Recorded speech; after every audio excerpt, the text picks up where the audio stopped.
hospice is actually where hospice services can be provided wherever you call home. It can be in your own home that you've lived in for the last 20 years. It can be in a facility or a community. It can be really wherever a patient calls home. Talking with people about how to have a great retirement. This is the Rock Your Retirement Show. We don't talk about money, but we talk about almost everything else you need to rock your retirement. Now, here's your host, Kathy Klein. Welcome to Rock Your Retirement. This is Kathy, founder of Rock Your Retirement. I started this show because many baby boomers think that retirement is all about money, and it's not. Think about it. It's very difficult to go from spending 2,000 or more hours a year doing something to zero. Sure, for the first 6 months it's fun, but then many of us hit a wall. Many divorces can happen after retirement because the couple isn't used to spending so much time together. Depression can also set in, and we want to help prevent that, and that's why we started this show. Our guest for today is Jennifer Marsh. She is a community educator and outreach specialist for Hospice of the North Coast. She has over 10 years of creating, marketing, and sustaining thriving educational programs to the general community about serious illness, caregiving, and grief and loss issues. Jennifer has been published in the Touching Lives magazine and featured on KOCT TV and Elder Care Talk Radio, providing insight and resources to those coping with a serious illness, caring for a loved one, and grieving. Jennifer also has been interviewed on the Seven Ponds blog as an expert in the field of mortality. The blog will be indicated in the show notes if you'd like to find it. Jennifer also has expertise in creating and implementing community outreach and fundraising events, including Breathe Deep San Diego. In 2013, she was named as a finalist for the San Diego Women Who Mean Business Awards through the San Diego Business Journal. Jennifer, welcome to the show. Hi, Kathy. Thank you so much for having me. Well, I am honored that you have chosen to come on this show. And as you know, there are a lot of misconceptions about hospice. And so we wanted to talk about that today. So thank you so much. How did you get involved in the hospice community? That's actually a great question to get started. I had my own misconceptions about hospice. I was working as a counselor with children and decided to go back to school to get my master's degree. And in the middle of my master's program, I experienced my own loss and had a phenomenal professor who I credit to this day for basically saving my life. I will tell people that for as long as I walk this planet. And when it came time to get my hours, to obtain hours for my degree, he suggested that I do the same for other people and try grief counseling, and that I try working with people in hospice. And so I did, and I have been here ever since. And through a series of life events and just finding my voice and finding a passion, I stayed in the hospice field and just started working on educating the public and educating professionals on all things related to illness and end of life and grief and loss. So that's where I've been for the last 10 years. Wow. Well, I have to tell you, people who work in your industry, I have so much respect for, because every single person that I have met who works in the hospice industry is just so caring and compassionate. You know, I don't know how you do what you do, but oh my gosh, it is such a needed thing that you do. And I don't know, just the people are so nice and so warm. I don't know how you do it. I hear that. I hear that a lot. And you know, I tell people I don't do the hands-on medical care like our nursing staff does, or our chaplain staff or our social workers. They really deserve way more credit than I do. I get to hear the stories from the people that have utilized hospice services and are grateful for that.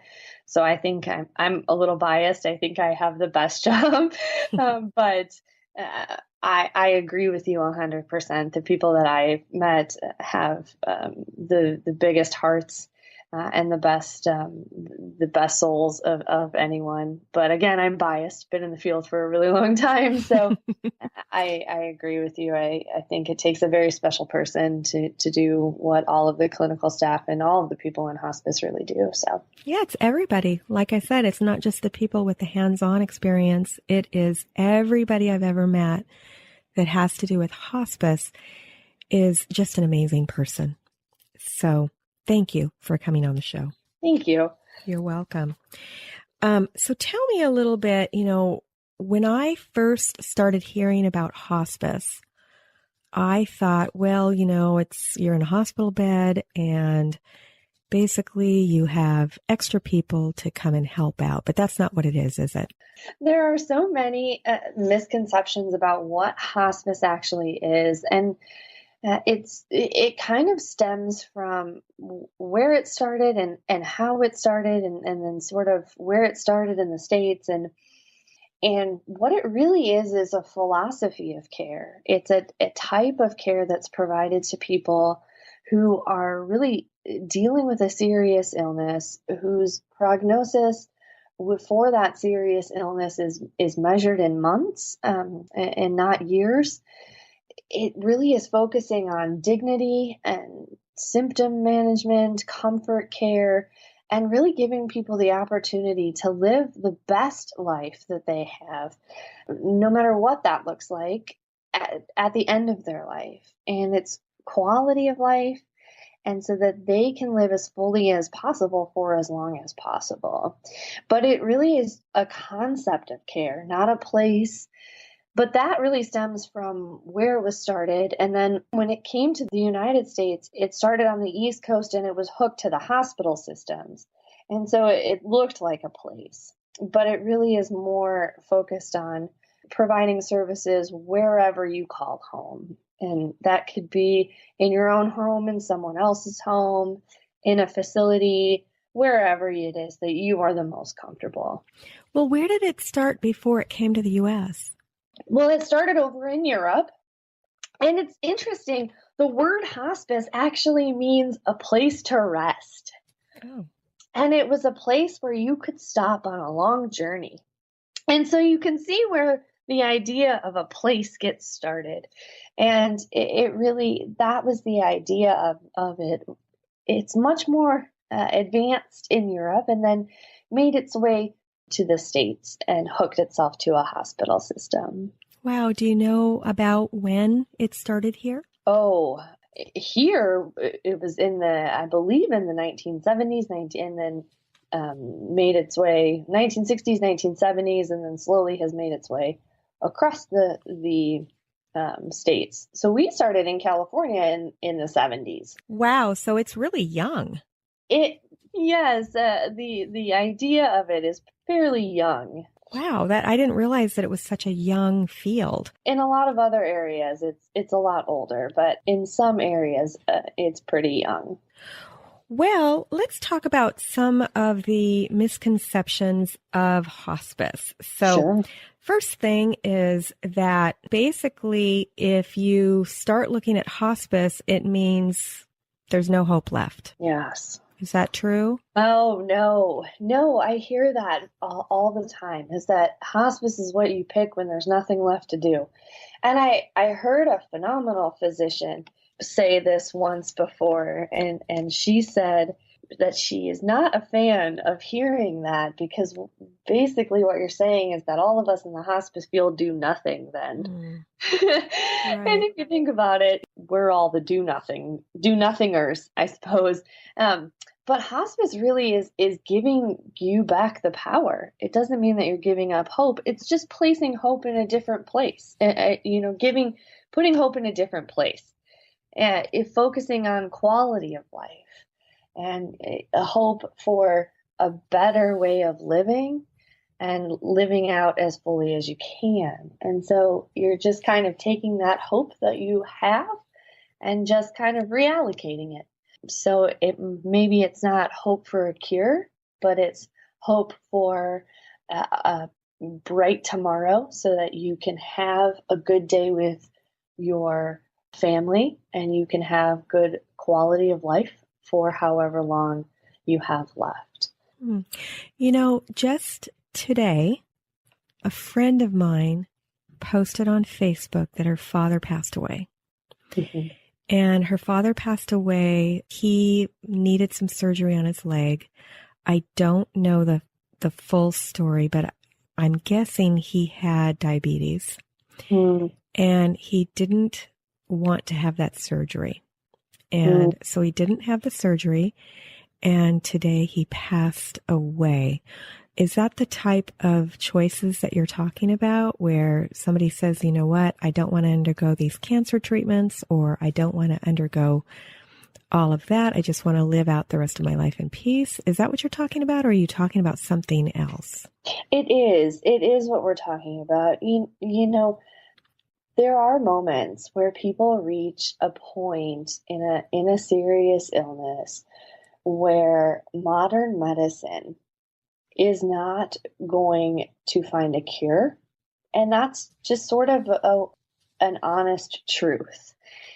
There are times that we have to have those conversations with people. And I'll give you an example from my own personal life. You mentioned at the opening of the show, Breathe Deep San Diego. And Breathe Deep San Diego is a charity that was launched in honor of my mom. So my mom was diagnosed with cancer, and as a hospice professional, I tried a number of times to have a conversation with her oncologist. And I distinctly remember she was diagnosed with stage 3 lung cancer. And I distinctly remember the first conversation that I attempted to have with her oncologist, where he put his hand up almost in my face and said to me, we are not going to have a conversation about that. We're not going to talk about that. We're going to focus on hope. Oh. And unfortunately for us, my mother passed away 10 months later. I'm so sorry. And so I thank you. The point of the conversation, the point of this telling this story is that we need to have a conversation about all of our options. Hospice care and palliative care should be included so that people know what kind of options they have with the diseases that they might be diagnosed with. And having those options on the table doesn't mean that you're giving up any kind of decisions or any kind of hope or any kind of choices. It's just knowing all of the education that you could potentially have. So wasn't there a movie about that very thing that you're talking about? I don't remember the name of it. You're talking about Being Mortal. Right. Yes. Dr. Atul Gawande wrote a book, actually, and they took the book and turned it into a movie, a documentary. Frontline did. And he wrote the book about his experiences, both with having a difficult conversation with his patients about treatments and how the treatments were probably not effective, and having a conversation with his patients about how they were terminal and that they were probably going to have to choose a different path, choose hospice care or choose palliative care rather than choosing aggressive treatments. And the opening scene, if you haven't seen it, I highly recommend it. You can find it on Frontline. You can find it in a number of different places, or you can read the book. But the documentary is incredibly engaging. And one of the opening scenes and one of the opening people that Dr. Gawande speaks with is the husband of one of his own patients, a young woman who had been diagnosed with cancer. and she continued to receive treatments. She had just recently had a baby, and she continued to receive treatments. And he admits, as he's going through this process with the husband, that he basically continued to treat her, knowing that the treatments were not going to be effective on her with her cancer. And it's incredibly powerful to watch that scene where he's admitting that he continued to treat despite knowing that they were not going to be effective. You know, that is just breaks your heart. I cried when I saw that movie. Mm-hmm. And, you know, I think that doctors are kind of in a difficult place because they want to cure.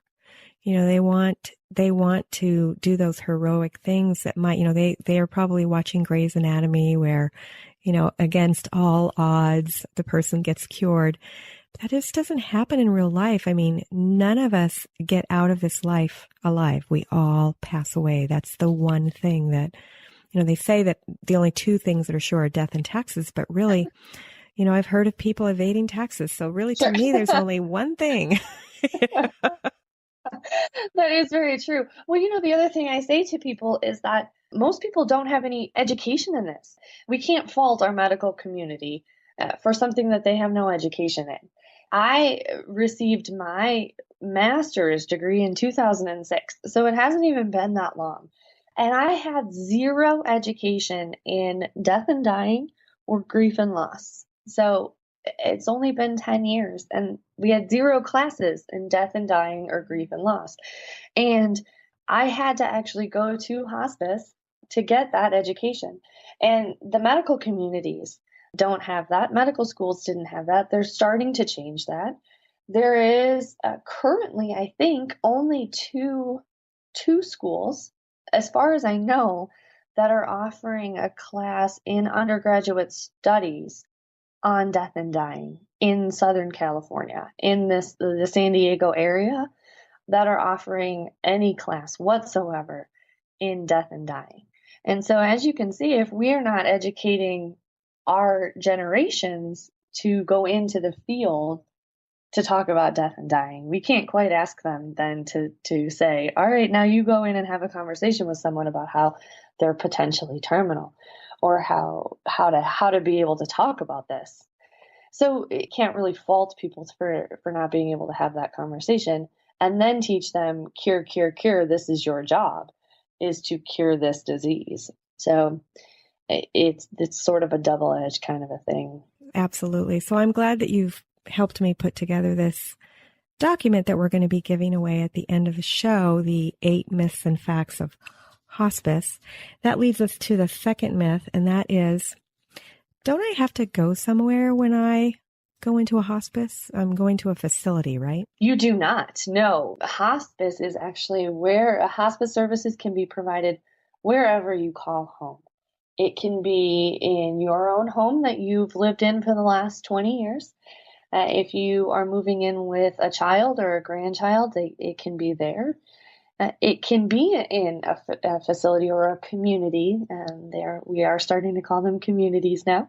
It can be in a community. It can be in an inpatient unit. Hospice in the North Coast has a 6-bed inpatient unit for people who are dealing with symptoms that might be in need of round-the-clock nursing supervision, I should say.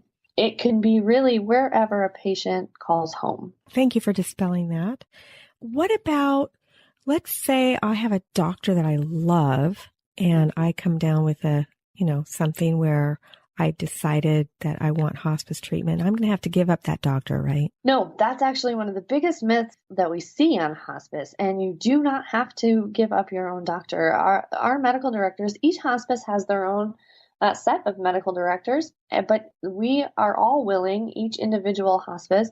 Let me go and clarify. Right now, there are probably somewhere in the uppers of 40 to 50 different hospices in San Diego County, but we're all a little bit different. So that's why you'll hear me refer to it as the individual hospices. So I just want to clarify that as we're going along. But We all have our own different medical directors, but you can keep your own doctor. We have worked together to establish great working relationships with the physicians in the community, and we're constantly in communication with those physicians to make sure that the care is of the highest quality. You can definitely choose one of our own medical directors if you think that that's something that you would rather do, but you can keep your physician as well. Okay. And I'm going to go off topic a little bit, but let's say I'm in a Medicare Advantage plan. Do I have to stay in network? There is no such thing when it comes to hospices. You can pick any hospice that you want. Oh, okay. So there's no such thing as in-network when it comes to hospice. I can choose any of the 40 or 50 in San Diego, or if I live outside of San Diego, any hospice that services the area where I live or want to live. Correct. Awesome. Okay, good. Well, thank you for clearing that up. And okay, so let's say that I have a disease and I've decided that, okay, I'm done and I want to prepare for the future. And so I'm going to call hospice and they'll come out and talk to me regardless of what stage I am in, right? That's right. So one of the things that I tell people is that you can never be too prepared. Most of the time, people will wait to call hospice until there's a crisis. And no matter who you are, no matter what you do, you will never make the greatest decision of your life in the middle of a crisis. And I'm going to refer back, I do this quite a bit, so to my own personal experience. So in the 10 months that I told you with my mom, I was at work one day and I received a phone call that my mom had gone into respiratory distress and that I needed to come home. So I've been in this field. This is what I do. I educate other people. That's my whole job.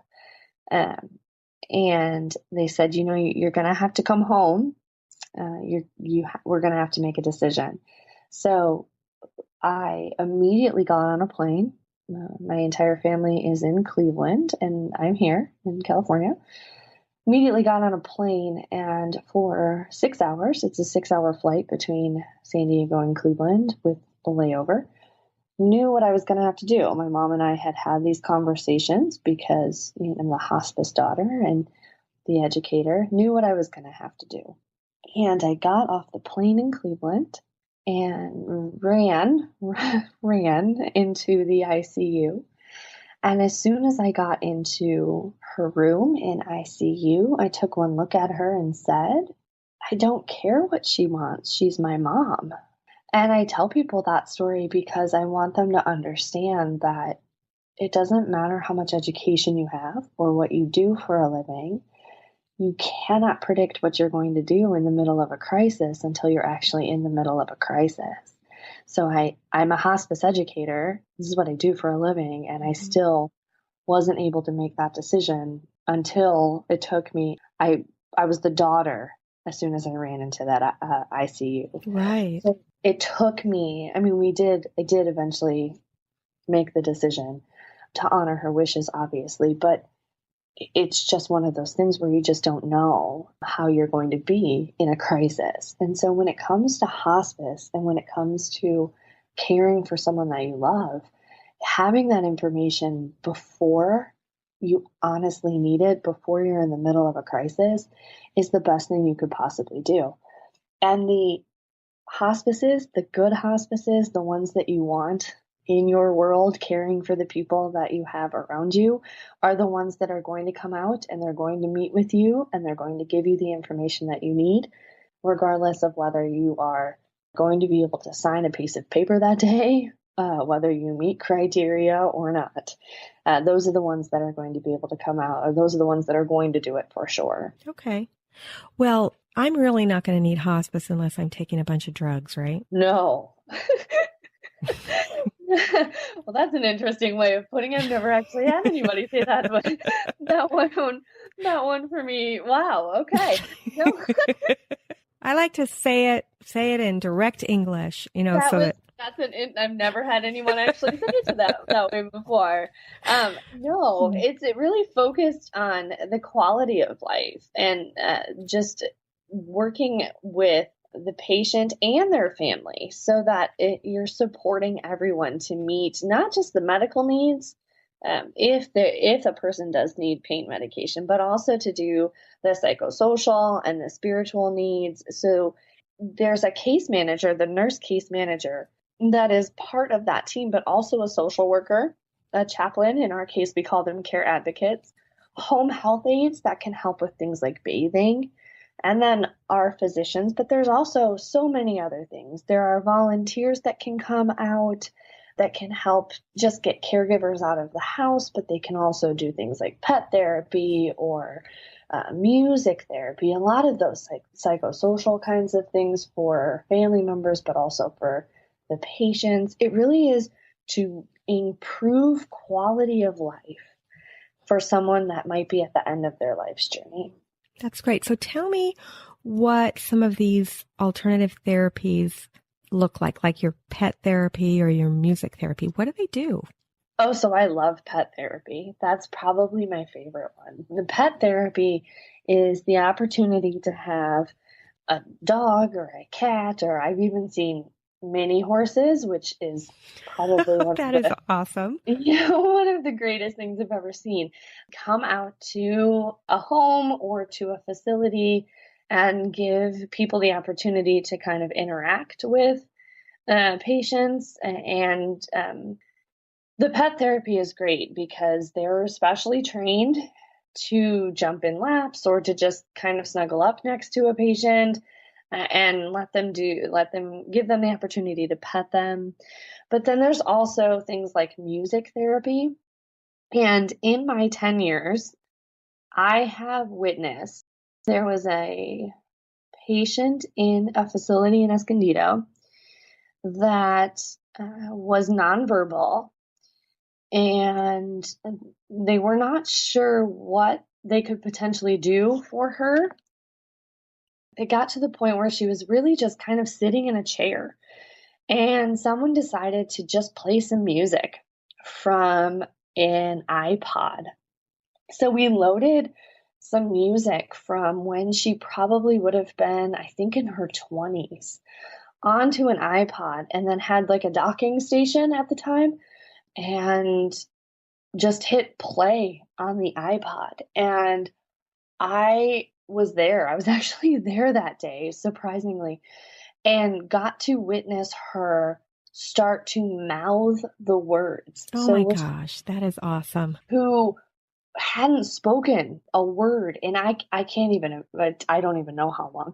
So she wasn't actually speaking, but she was mouthing the words, and I just, it's amazing to me, the power of music. So things like pet therapy, music therapy, there's healing touch. We're running a yoga, grief support. So all sorts of different kinds of things that are available that people don't know about. They just think there's just this hospice. It's just this nurse and they hand you pain medication or they hand you morphine. That's the big one. Yeah. It's just morphine, but there are so many other things. And the care advocates, the chaplains can come out and do just so much with life review. What is life review? So life review is really the opportunity to kind of go through and tell your story. I mean, everybody really kind of wants to leave a legacy. And so you have the opportunity to kind of go through that with the social workers and the care advocates and sort of get that story written down and leave that story for all of your family members. That is really cool. You know, one thing that I was thinking about when you were talking about the music therapy is just think 50 or 60 years from now, people are going to be listening to Justin Bieber. And questioning us every single day. Sorry. I don't know. Okay, so that leaves us to my next question. And that is, if I decide that I want to go into hospice, I can't really change my mind, can I? Oh, yes, you can. You can fire your hospice. You can You have the power. I tell people, you are always the one in control. You can come off of hospice. You can discharge yourself. You can ask to be discharged. You actually may be discharged if you do not meet the criteria. I've seen people graduate from hospice. People think that the only thing that actually will happen is that they're going to die. But I've seen people that actually graduate from hospice. They stabilize. And so they may have to actually graduate. And so you can be discharged, you can seek different treatments, or you can find a different hospice. Sometimes the feel is not the right fit. Sometimes it's just not the right fit. And that's okay, I think, because when you're dealing with something as intimate as the end of life for someone that you love, you want to get it right because you don't want to live with that for the rest of your life. You want to make sure that that's the right fit. And there are enough hospices to go around. That makes total sense. I mean, if the whole idea for hospice is to make you comfortable and enjoying the last, remaining days of your life, if you don't fit with that hospice, it makes total sense that you would be able to choose a different one or leave altogether if that's what you want to do. Absolutely. And sometimes, like I said, sometimes it just doesn't fit. In some of my presentations, and it's a very interesting analysis, and I know that, and I'm fully aware, but I do it anyway. It's sort of like the fast food industry. We all provide the same service, food, if you think about it this way, but we're all a little bit different, and everybody has their favorite. Right. Okay. That makes sense. Why would you continue to eat at Carl's Jr. if you don't like Carl's Jr.? You wouldn't. No offense to the Carl's Jr. people. Please don't boycott me.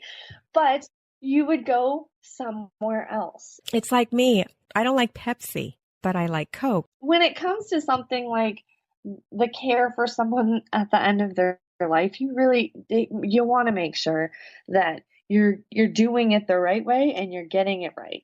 And so if it's not the right fit, fire them.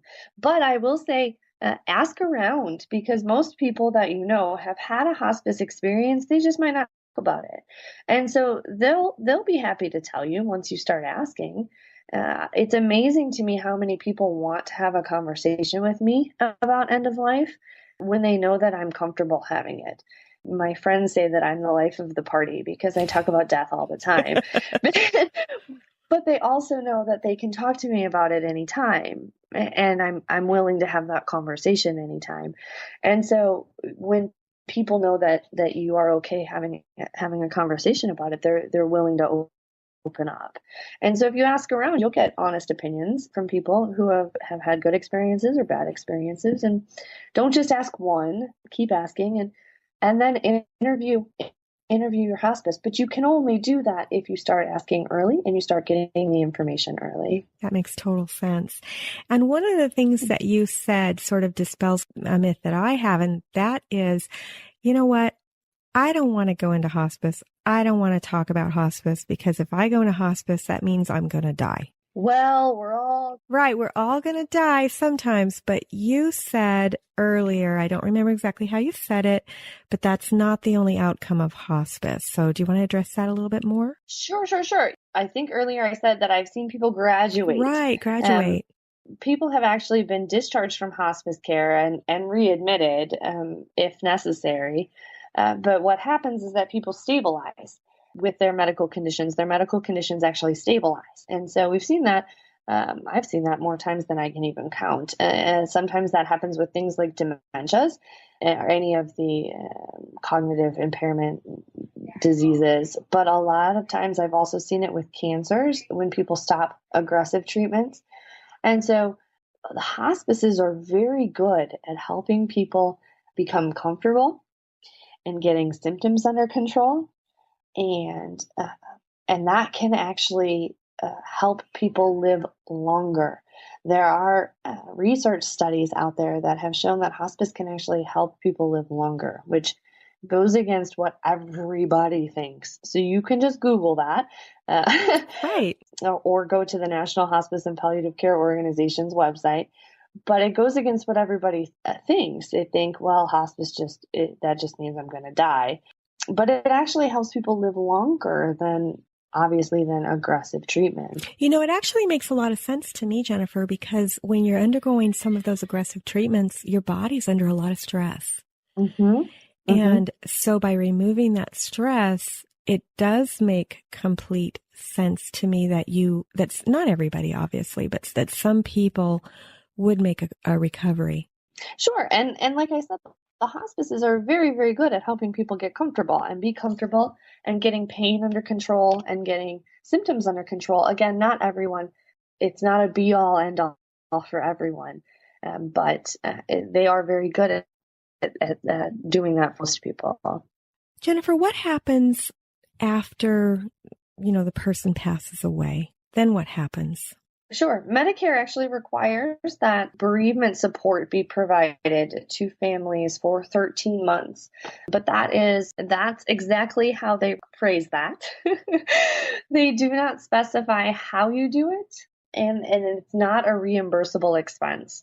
So that means that each hospice is a little bit different on how they do that. And that's something that you probably want to ask as well when you're choosing your hospice. And so if you know that you really benefit from things like individual counseling or group counseling, and you think that that might be something that you might need, that would be a question that you want to ask your hospice. Do you have these services available? Or you can just call the hospices in the area. Most of them will offer those services regardless of whether you have a hospice affiliation. All hospices are required to provide grief support to families for 13 months after a patient has died. That's interesting. I did not know that. It's also interesting that it's required, but you don't get paid for it. Right. Well, they say that it's wrapped up into the whole continuum of care, but yes. Yeah, I know. It's funny the way our medical system works. Sure. So, because of all of that, it looks a little bit different in every hospice. And so, again, that's just something to keep in mind. A plug for the National Hospice is that if you go to their website, hospicenorthcoast.org, and then /event. Wonderful.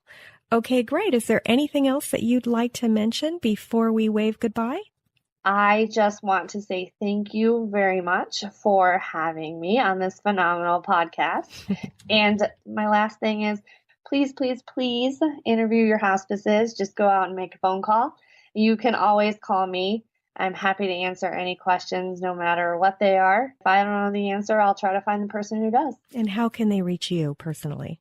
My work number is 760-431-4100. Great. Perfect. Okay, good. Well, thank you so much for coming on the show. And for my listeners, all the things that we talked about today, those 8 myths and facts about hospice, can be found on the show at rockyourretirement.com/hospice myths. Myth is spelled MYTHS. So you can get that information by going to the website and getting that freebie today. And for the rest of you, thanks for listening, and we'll see you next week on Rock Your Retirement. Thanks for listening to the Rock Your Retirement Show. If you are rocking your retirement or know someone who would make a great guest on our show, please send us an email at podcast@rockyourretirement.com.